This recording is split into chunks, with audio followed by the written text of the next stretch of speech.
The Apostle Paul says in 2 Corinthians 5:19, God reconciled the world to himself through Jesus. Reconciliation means to unite, to restore the relationship. Jesus took into himself my rebellion and shame on the cross. So I'm no longer an enemy of God, but in full relationship with God. Paul describes this restored status by declaring that we are in Christ and a new creation. We are a new kind of human, and so we work through conflict in a new human way. So when we are in conflict with each other at Christ Lincoln, here is how we hope to move forward. The first step in reconciliation is a correct understanding of myself and a right perception of you, the person with whom I have conflict. I am in Christ. I bring Jesus with me into this conflict. This involves time of quiet reflection and many talks with Jesus about my hurt feelings, angry desires, or contribution to the conflict. I remind myself that I am a new creation. I have dignity, significance, I have worth, and it's all in Jesus.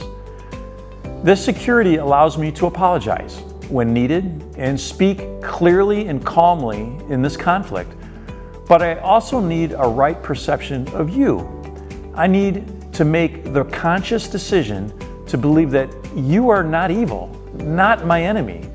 You too are in Christ, and you are a new creation. Reconciliation begins with the internal habit of assuming the best of you. When I ruminate on negative assumptions of you or keep a close eye on what you do so I can find ways to substantiate my opinion of you, reconciliation works most efficiently when I start with a mindset of curiosity. Maybe there are issues behind this conflict that I'm not seeing in myself, in your circumstances.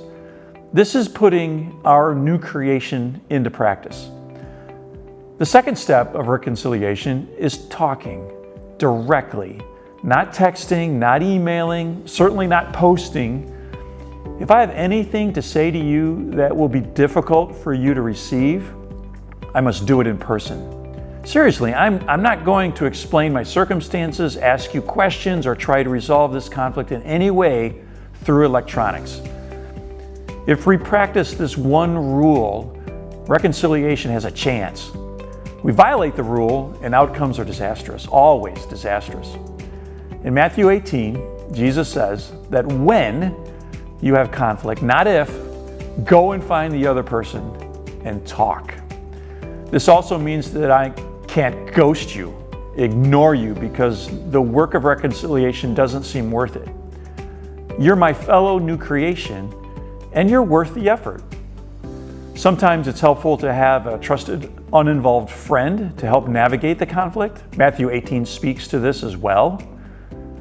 The third step to reconciliation is owning up. I need to tell you concretely how I contributed to this conflict. My inner self is screaming to win this argument and get you to submit to my brilliance. But in doing this, I'm not really listening to you. I'm waiting for a gap to get back at you.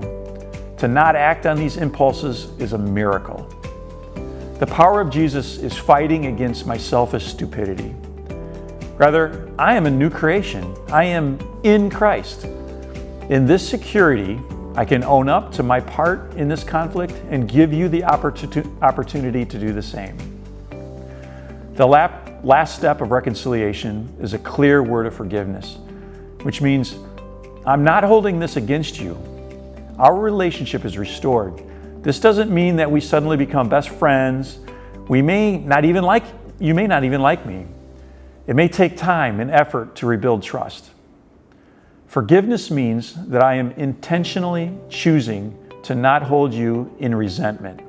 I'm choosing to assume the best of you and treat you as a fellow brother or sister in Christ. Now, none of this is easy, obviously. All of this is a miracle, really. Reconciliation is putting into practice our new creation identity. And this matters to Jesus, who says in John 13, verse 35, that our greatest witness to the world is how we treat each other. So when we fight, and we will, let's bring Jesus into our mess and let him show the world through us what new humans look like.